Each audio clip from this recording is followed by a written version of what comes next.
What could you do with 100 hours if there were no interruptions?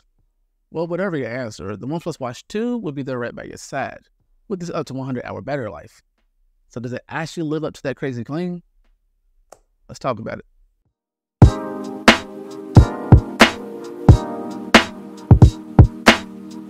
All right, so let's just go ahead and jump right into it with the battery life. According to OnePlus, the OnePlus Watch 2 has a battery life of up to 100 hours. That's about 4 days, but 100 hours sounds absolutely insane.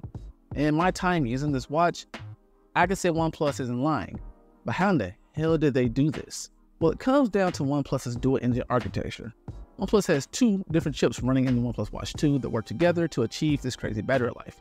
Not only that, but there are also 2 operating systems running as well. The 2 chips consist of an efficiency chip, which is the BES 2700, and the performance chip, which is the Snapdragon W5. The BES 2700 efficiency chip is consistently running. It runs RTOS and handles a lot of background activities and sometimes demanding functions as well.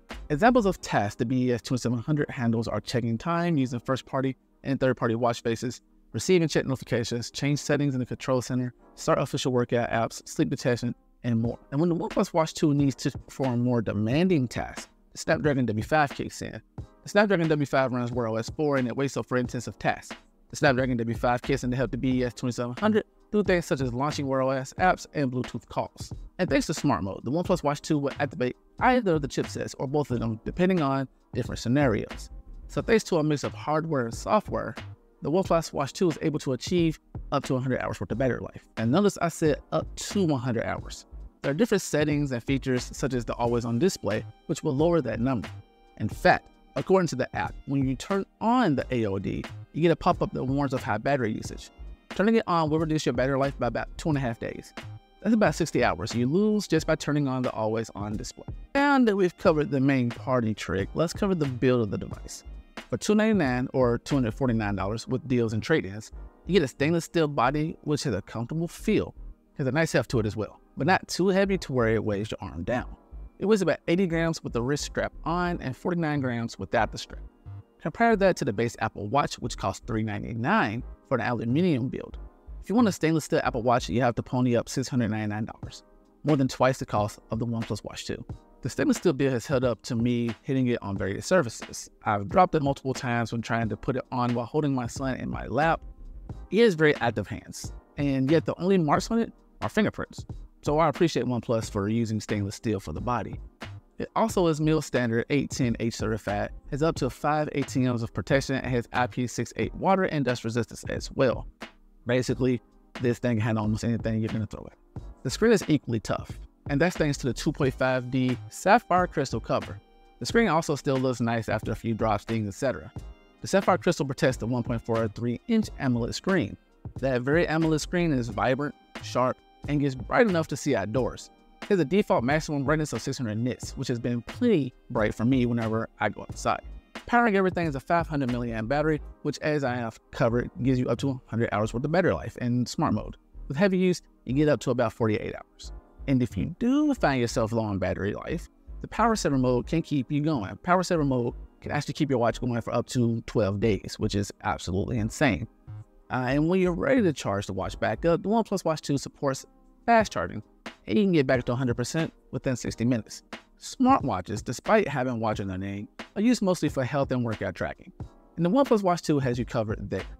In terms of wellness tracking, you get sleep monitoring, which covers deep sleep, light sleep, REM sleep, and waking as well. You also get a sleep score, can keep up with your breathing rate, and you can get snoring risk assessment as well, which, although I didn't play around with, seems very useful. So I'm gonna have to give that a try now. And you also get a daily sleep report, and you also have auto sleep detection in here as well. For people like me who may forget to manually turn it on, you just go ahead and go to sleep, and it tracks your sleep for you.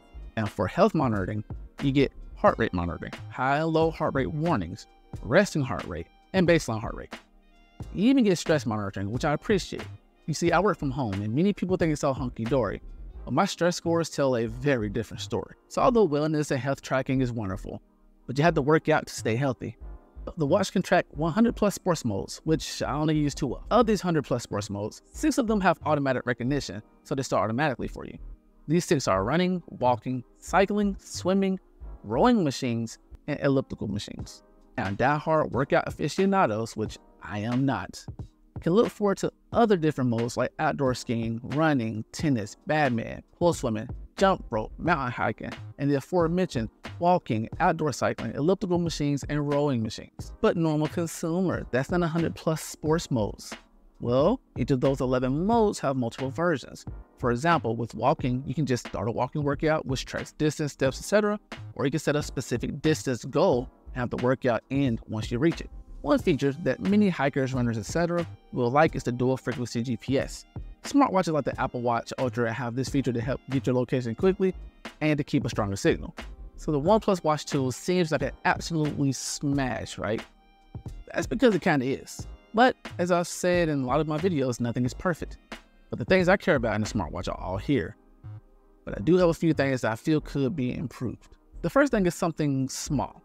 The crown button on the OnePlus Watch 2 rotates, but it isn't used to navigate like with the Apple Watch. If the dial could be used to navigate the watch, that would be super useful. Despite the fact that it is a touchscreen device, oftentimes I wish I could just scroll through notifications using the dial as opposed to having to swipe. Another kind of small fringe scenario gripe I have is it's not easy to take a screenshot on the OnePlus Watch 2. Apple Watch and Galaxy Watch both let you press the side buttons to take a screenshot. Now I searched through the O Health app, which is the companion app for the OnePlus Watch 2, for a setting to enable screenshots and couldn't find one. The only option I found was buried in settings under the more options. At the very bottom, there's an option that says take screenshot. And once you click that, you go to another screen, which has a button that says take screenshot. You have to take a screenshot of your watch from the companion app. That's not efficient at all. Again, this is a fringe scenario, but if you're doing a review, like I am, and want to show off something without having to take a picture of it with your phone, then this would be a useful thing if you can just press the two buttons on the watch and take a screenshot. The lack of cellular bands. So you can't get this attached to your cell phone plan, which means you're not able to wear this only when you run to the store, which means you'll always have to have your phone with you if you want to stay connected. And for the women out there who may be considering this watch, there are kind of two things you may want to know. There isn't a first-party app to track your menstrual cycle, like with the Apple Watch, Samsung Galaxy Watches, Garmin, or Fitbit watches. Now, there are apps you can download from the Play Store, but then you are trusting your health data with a third party. And personally, I like using companies' first-party health apps, but that's just me. The second thing for the ladies is the watch only comes in one size. And to me, not too large, fits pretty well.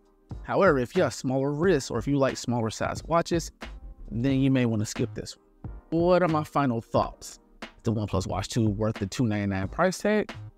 To me, I believe it is. You get a lot for that price. You get up to 100 hours of battery life, which no other WearOS watch or Apple Watch can do. Not only that, but you get a stainless steel body with an AMOLED screen protected by crystal sapphire, and you get the best processor for WearOS devices available at the moment. Now, who would I recommend this watch to? Well, if you're in the market for a new smartwatch and you don't want a Galaxy Watch or a Pixel, then this is a solid choice. If you're an iPhone user, just forget about it. Gone are the days of using WearOS watches with the iPhone. So with all of that in mind, I can say I do recommend this watch, but mainly for the battery life. It isn't a bad smartwatch, but it doesn't do enough to stand out or outperform offerings from Samsung, Google, or others. And if the OnePlus Watch 2 had mediocre or average battery life, then it would be much harder to recommend. It does everything a smartwatch should do. It tracks steps, has sleep tracking, heart rate monitoring, SpO2 monitoring, stress monitoring, and more. The OnePlus Watch 2 has made a lot of improvements over the original OnePlus Watch. Enough improvements to put it into that discussion of best Android Wear watch at this moment.